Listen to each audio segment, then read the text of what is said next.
अपने नए स्वरूप में शिव शक्ति है पुनः मिले। जन्म जन्म से कर्तव्य और प्रेम का करने निर्वाह दोनों मिले। सारी सृष्टि बन रही साक्षी इस दिव्य और महाशुभ घड़ी की। मल्हार के रूप में है शिवम, है भाल सब स्वयं पार्वती। स्वपरिचय से दोनों ही है अनभिख्या इस घड़ी में लिखने अपने प्रेम का नया अध्याय। এ তো সেই চোখ যা আমি সবসময় স্বপ্নে দেখি। ऐसा प्रेम और सृष्टि में कहा शिव अपूर्ण है, शक्ति स्वयं पूर्ण है। ऐसा प्रेम घोर है जो टूटे ना। शिव अपूर्ण है, शक्ति स्वयं पूर्ण है। ऐसा प्रेम घोर है जो टूटे ना। है ये एक दूजे से, है ये एक दूजे में, कुछ ना एक दूजे के है बिना।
मल्हारी मार्तंडे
কিরে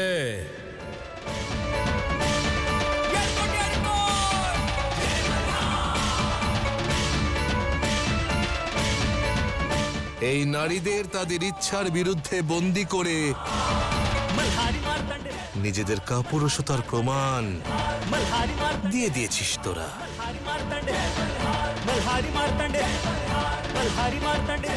এবার আমি তোদের একটা শেষ সুযোগ দিচ্ছি।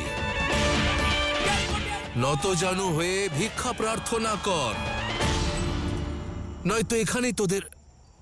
এই দুষ্টদের আবার বোঝাচ্ছ কি? অপরাধী ওরা সবাই। উপদেশ নয়, শাস্তি দাও ওদের। শাস্তি দেওয়ার জন্য ব্যাকুল হয়ে আছে। কি ব্যাপার? হ্যাঁ, সবার প্রথমে শাস্তি দেওয়ার অধিকার অর্জন করতে হয় কন্যা। আর কে গো তুমি? কে তুমি?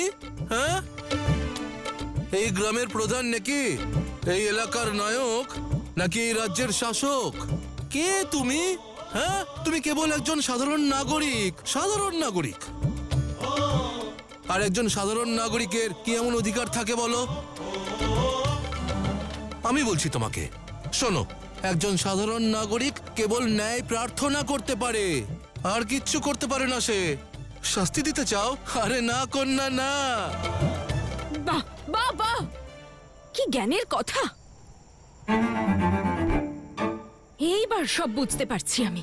হ্যাঁ, তুমি না এই এদেরই মতন। তুমি ওদের সঙ্গে এসেছিলে, কিন্তু যেই তুমি দেখলে যে আমি ওদের সহায়তা করছি, তখন আমাকে রক্ষা করার, আমায় ন্যায় দেওয়ার নাটক শুরু করলে, নিজের মিত্রদের বাঁচানোর জন্য। ঠিক বুঝেছি তো?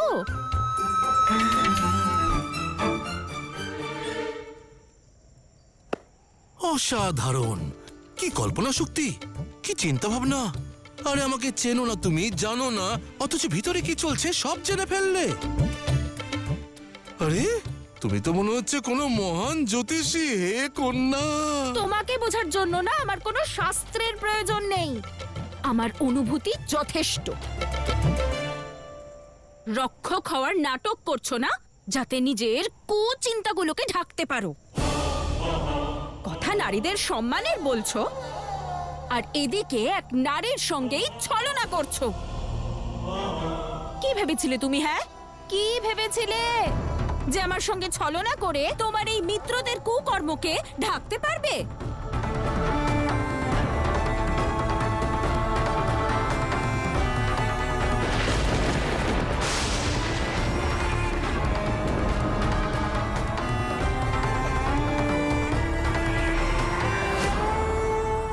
গণেশ, আমাদের মাতা পিতার মিলন হলো, কিন্তু শান্ত রূপে নয়, রুদ্র রূপে। তাদের মধ্যে প্রেমের গঙ্গা নয়, ক্রোধের অগ্নি আছে, যার মধ্যে স্নেহের ফসল ফলা প্রায় অসম্ভব। এখন ক্রোধ আর প্রতিশোধের এই দ্বন্দ্বের মধ্যে শিবার শক্তি কিভাবে এক হবেন? শুধু মনের নয়, সংসারের প্রতিটি কণার এই মিলন কিভাবে সার্থক হবে? মল্ল আর মনের দ্বারা রচিত শিবতন্ত্র কিভাবে ভাঙবে? সেই জন্যই তো শিবশক্তির এই পরীক্ষা সময় চক্রের সব থেকে কঠিন পরীক্ষা দাদা। অগ্নিতে কোমল তৃণদল ভস্য হয়, কিন্তু ভালোবাসার স্বর্ণ, উদ্দেশ্যের কুন্দন এই অগ্নিতে তপ্ত হয়েই উজ্জ্বল হয়। এই ঘটনার সাক্ষী থাকা ছাড়া আমরা কিছুই করতে পারবো না। বিশ্বাস রাখো, যখন ক্রোধের তাপ শীতল হবে, তখন ভালোবাসার পুষ্প আবার ফুটে উঠবে। তুমি জানতে চাও তো আমার শাস্তি দেওয়ার অধিকার কেন আছে? আমার পরিচয় জানতে চেয়েছিলে না তুমি? তাহলে শোনো, আমি এই ক্ষেত্রের মহারাজ, মল্ল আর মনির ভ্রাতুষ্পুত্রী।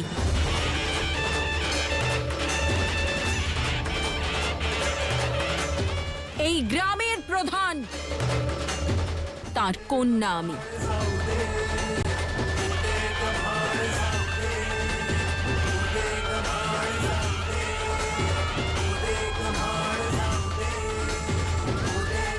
বারে বাহ,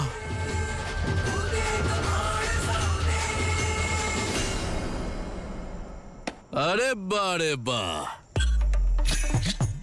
আরে যে অন্যের পরিচয় অবলম্বন করে ক্ষমতা প্রদর্শন করে তার নিজের কোনো পরিচয় থাকে না। আরে এরা হলো সেই মানুষ যারা নিজের অধিকার জাহির করে বেড়ায়, তাও আবার অন্য কারোর অভিজ্ঞতার ধ্বজা উড়িয়ে।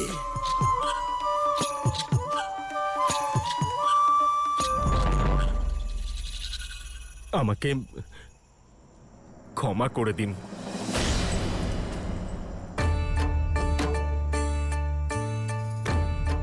দয়া করুন, যদি মহারাজ মল্ল আর মণি জানতে পারেন তাহলে আমাদের প্রাণ চলে যাবে।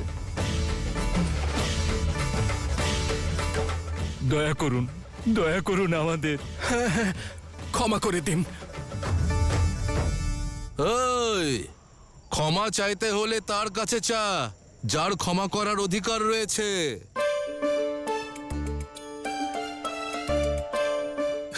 এখানে না। যা মহারাজ মল্ল, মহারাজ মণি, ওদের কাছে যা, করো জোরে ক্ষমা প্রার্থনা কর, বল আমরা ভুল করেছি, আমরা প্রায়শ্চিত্ত করতে চাই।